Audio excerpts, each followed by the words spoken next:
Olá, companheiros de aventura, tudo bem? Sejam bem-vindos a mais um Teorizando com Tsuki. Dessa vez trazendo a revisão do 816. E que capítulo foi esse? Nossa senhora, mas que virada fantástica. Isso, para caso vocês não saibam, porque eu vi muitos outros vloggers usando esse termo, foi um completo plot twist. Plot twist significa basicamente uma virada, assim, sabe? Do nada a história tá tomando rumo e do nada ela muda de curso. Tem um desfecho inesperado. Isso é um plot twist. E esse deveria ser o título do capítulo, né? Mas não, o Oda quis mascarar tudo com o cão versus gato, né? Porque temos aquele encontrinho lá entre o Nekomamushi e o Noarashi, mas isso ficou completamente esquecido pela chegada do Kanjuro, Kanjuro não, de todos os samurais, né? Mas pela fala do Kinemon e tudo mudou-se o rumo, né?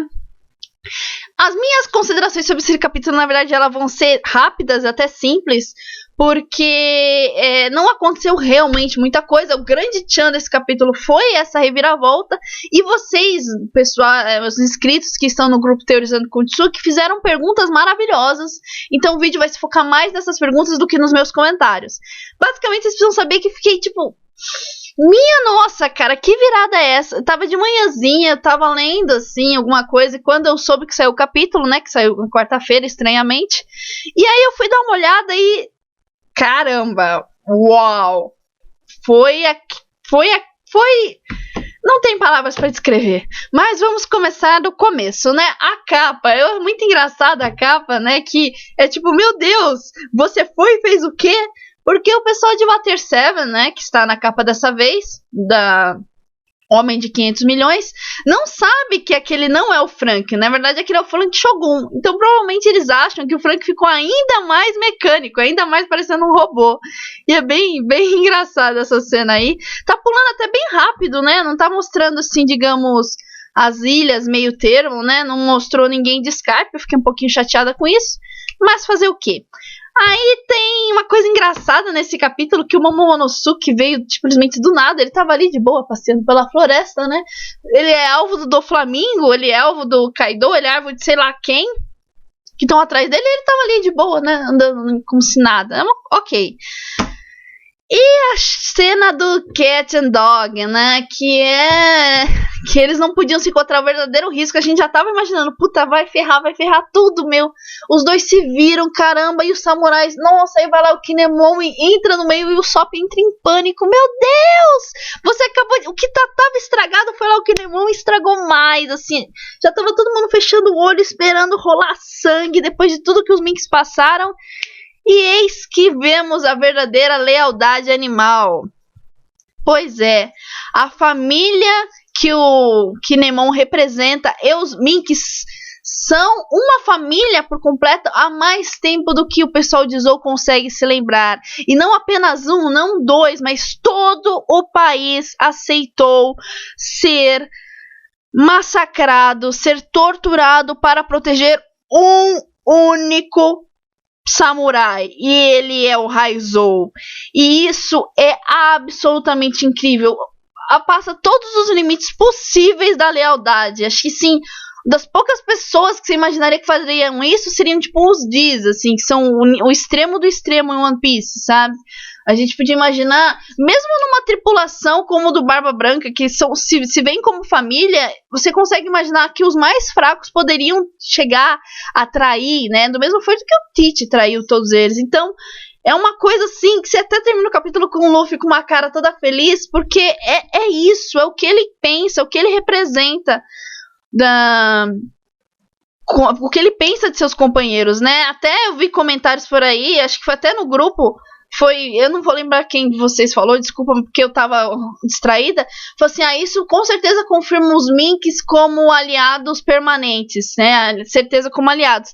Sim, ainda mais pela cara do Luffy que ele ficou, ele provavelmente vai querer pegar a Zou sobre sua proteção também, né. A coisa é muito mais embaixo do que parece, né, muito mais complexa. Quem é esse tal Raizou para ser tão importante? E eu vou agora guiar pelos comentários de vocês, né, porque vocês fizeram ponderações fantásticas. Eu vou começar com O Paulo Júnior.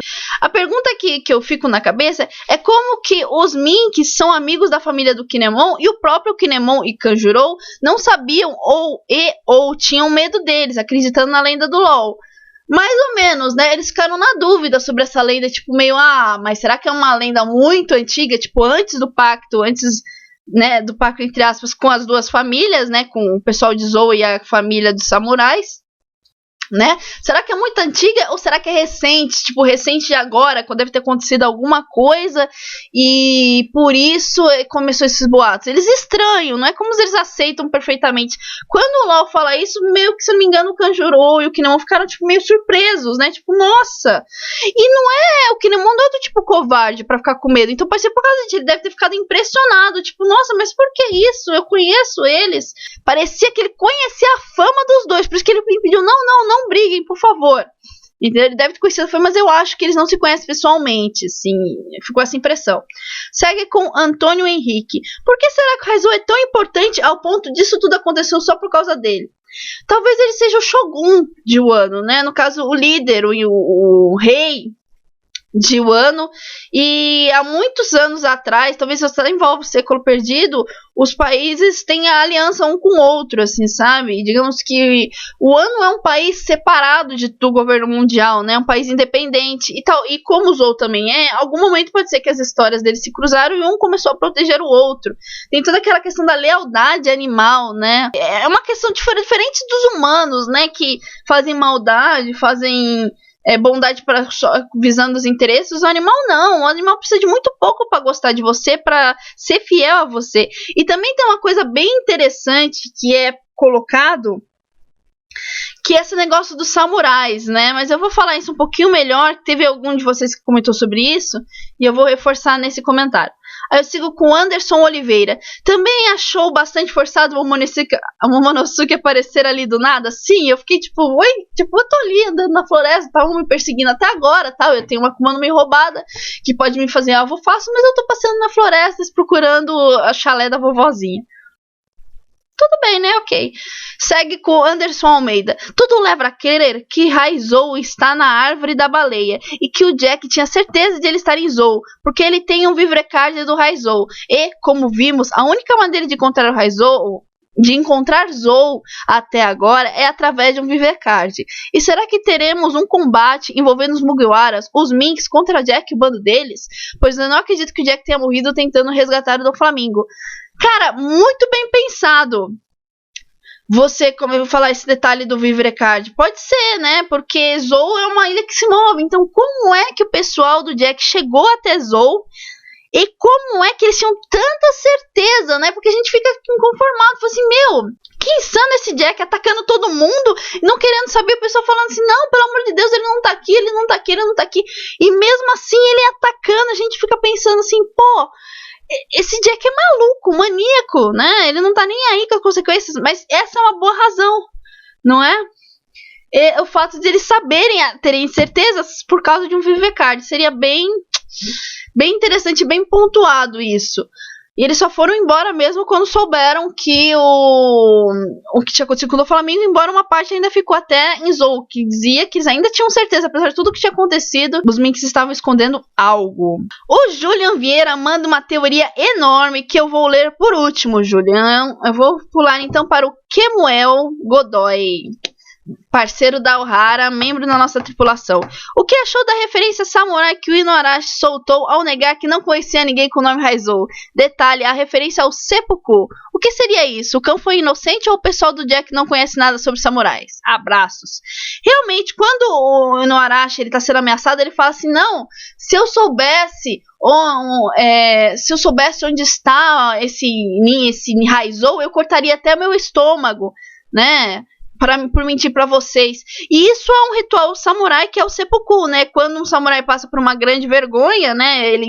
Ele vai contra uma ordem, ele comete, né, um ato de honra, um suicídio de honra, né? Que ele perfura o próprio estômago dele com sua espada.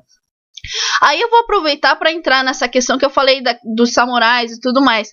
Porque eu acho que ele foi meio que inocente, assim, sabe? Eu acho que ele não ligou que isso poderia definitivamente ligar ele com os samurais. Mas outra coisa bem interessante que a gente pode anexar, além dessa lealdade animal, é o conceito de samurai. Samurai é uma palavra que significa aquele que serve. Tanto é que vocês que viram Rurouni Kenshin, né, Samurai X, eu não me lembro se na versão dublada ele faz isso, mas no mangá, no filme e na versão legendada também, né, na versão original japonês, o Kenshin fala, este humilde servo, o que esse humilde servo pode fazer para te ajudar?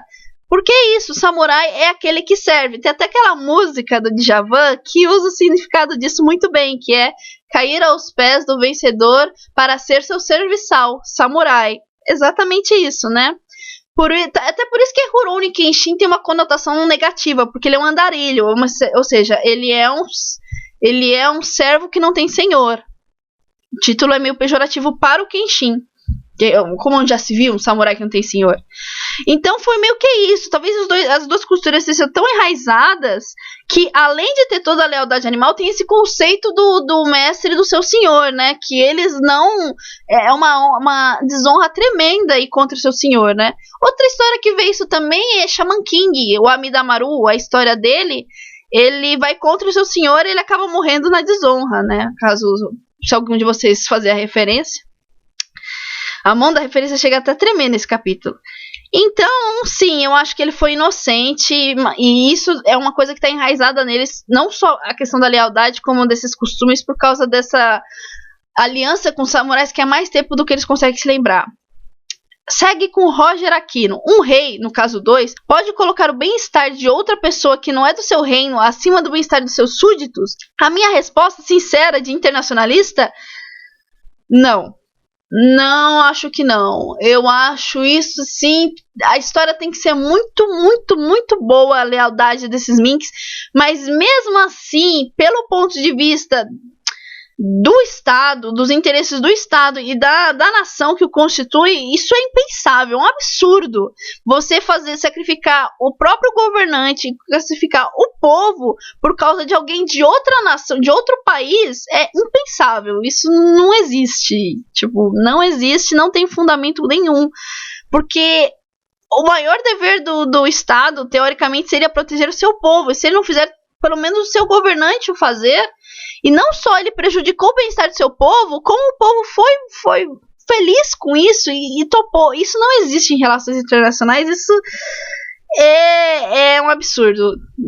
Sinto muito, Oda, mas isso é um absurdo. Mas ok. Vamos para o Thiago Santos. Depois de dizer que o reino poderia ser destruído para proteger um amigo, o rosto feliz do Luffy no final do mangá já estava dizendo: já me decidi, todos serão parte da minha tripulação. Agora ainda mais que ele tem as 7 alianças, né? Primeiro, se apenas um clã tem um pequeno país de guerreiros como os Minks na mão, imagine a dimensão da saga de Wano, isso é verdade. Segundo, Raizo é uma das chaves dessa saga. O que Jack fez para tentar capturar ele deve ser um camarada, repercutir muita coisa quando for realmente mostrado tudo sobre ele. Afinal, foi mostrado bem pouco sobre esses samurais, isso é verdade. Vai ser o rebuliço. Agora todos ansiosos para o ano. Terceiro, os Minks ganharam ainda mais meu respeito, principalmente o maldito comedor de lasanha. Puta personagem, verdade, concordo com você, cara, né? Com uma mousse no coração. Eu espero que eles entrem com uma aliança do Luffy, né? Entre aquelas 7 alianças. Eu acho que a 8ª aliança serão os Tritões, até porque eles precisam de um comandante. Pode ser o Jinbei, né? Para o pessoal que acha que o Jinbei não vai entrar na tripulação. Ou pode ser o Hachi, afinal o nome dele significa 8, né? Nada mais justo do que ele comandar a divisão, né, ou ser um líder de frota também. E eu queria que os Minks fossem tipo os nonos, né? Eu acho que ficaria bem bacana. Lembra que o Luffy disse no começo, né? Uns 10, mais ou menos uns 10 tripulantes estaria bom. E seria bacana ele terminar com mais ou menos 10 divisões, né? 10 líderes de frota. É mais ou menos aquele paralelo maroto do Oda. E eu termino aqui o meu vídeo com o texto gigantesco do Julian Vieira, eu sei que vocês querem que eu faça uma revisão menorzinha, mas olha só o texto que vocês me mandam também, né, Julian? Assim vocês não cooperam. Aquela teoria básica para vocês ficarem horas lendo, Tsuki. Momonosuke aparenta ter conhecimento sobre o estilo de vida de uma família real e o seu sistema hierárquico.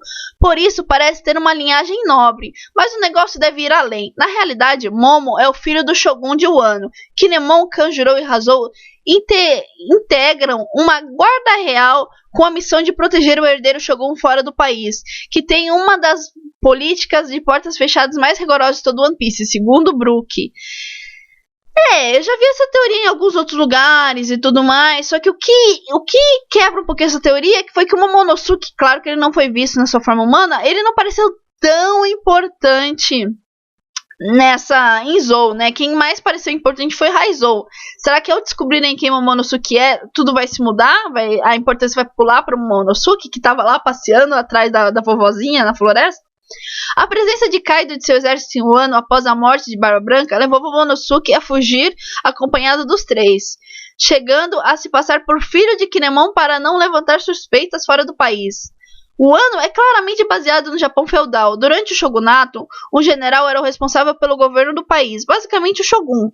Momonosuke já deu a entender que o governo de Wano funciona nesse sistema, exatamente. O shogunato leva em consideração a hereditariedade, ou seja, indica a existência de uma família real. Kinemon, na posição de mestre do disfarce, age disfarçado de pai de Momonosuke. Eu já tinha visto essa teoria também de que ele não seria realmente o pai do Momonosuke. Eu não gosto muito dessa ideia, eu queria que ele fosse. Mas você apresentou uma teoria muito boa e que isso faz muito sentido. Se analisarmos, Kinemon tem uma relação amigável com Momo, mas chega a ser agressivo com ele em determinados momentos. Sinto falta de uma relação mais familiar. É um tipo de relação que é mais fácil de se ver entre um nobre e um dos guardas mais antigos e confiáveis do Shogun. Sim, você colocar dessa forma, né? Ele é bem emotivo com o Momonosuke, né? Mas ele dá uns puxão de orelha, né? Quando, por exemplo, eles estão em Punk Hazard e o Momonosuke se recusa a comer, né? Porque mostra fraqueza e o Kinemon fala, não, coma e agradeça, porque eles são nossos salvadores. Então, eu vejo como relação pai e filho, mas como você colocou, pode ser isso também. O mais interessante, no Japão feudal existem alguns sufixos que eram dados de acordo com a função que a pessoa exercia no futuro. Um desses sufixos é Emon, atribuída a guardas vassalos, alguém próximo da corte ou família real. O outro era Suke, concedida a pessoas influentes, basicamente governantes e nobres. Aí, Julian, você quebrou. Você foi fantástico nessa sua colocação. Ou seja, resumindo, Kinemon, que sempre foi estranho, que ele tem o nome dele separado, ele tem Kin e um apóstrofo, e Emon, né? Sempre chamou a atenção. Justamente cai perfeitamente nessa teoria. Kinemon não é o pai legítimo de Momo e na posição de representante do clã Kogetsu, talvez a família mais importante de Wano, foi obrigado a pedir auxílio refugiar o herdeiro no país de Zou com seus antigos parceiros os Minks. Tudo por conta do caos promovido por Kaido e suas calamidades. Lembrando que, então, Kinemon, o nome dele seria Kin, na verdade, e Emon seria o sufixo para dizer que ele é um guarda-vassalo, próximo à família real, e o nome Momonosuke se chamaria apenas Momo, que é pêssego, né? Até é o formato que a cabeça dele fica quando a Jora faz aquela habilidade da fruta dela de transformar todos em obras de arte, né? O nome dele seria Momo, e Suki seria o sufixo para dizer que ele é um nobre, né? Perfeito, da forma que você colocou, parece o mais provável realmente de acontecer. O Momonosuke e o Kinemon não serem pai e filho, e sim nobre e seu vassalo. Eu sinceramente fico triste com essa teoria, mas depois de ser apresentado dessa forma como você colocou, eu acredito que é o mais certo. Seria fantástico, seria uma referência sobre referência com o Japão feudal, o que deixaria Zou e o Wano ainda mais interessante. Eu fico por aqui, gente. Talvez a revisão tenha ficado um pouco grande, mas foi o que eu falei. Os comentários de vocês foram fantásticos. Se vocês quiserem participar, também tem teorias, gostaria de participar dos vídeos. Entre no grupo Teorizando com Tsuki e deixe lá a sua opinião. Não se esqueça de conferir aqui embaixo na descrição o link dos nossos parceiros, nossos companheiros, nossos líderes de frota. A nova Aliança Pirata também, que conta com o Capitão Luffy, Chopperzinha, canal Kuroashi, ZR Oficial e a Bartô Clube. Também os links, todo mundo aqui abaixo da descrição. E eu tô até precisando de beber água, gente. Nossa senhora. E é isso, gente. Muito obrigada e nos vemos no mar.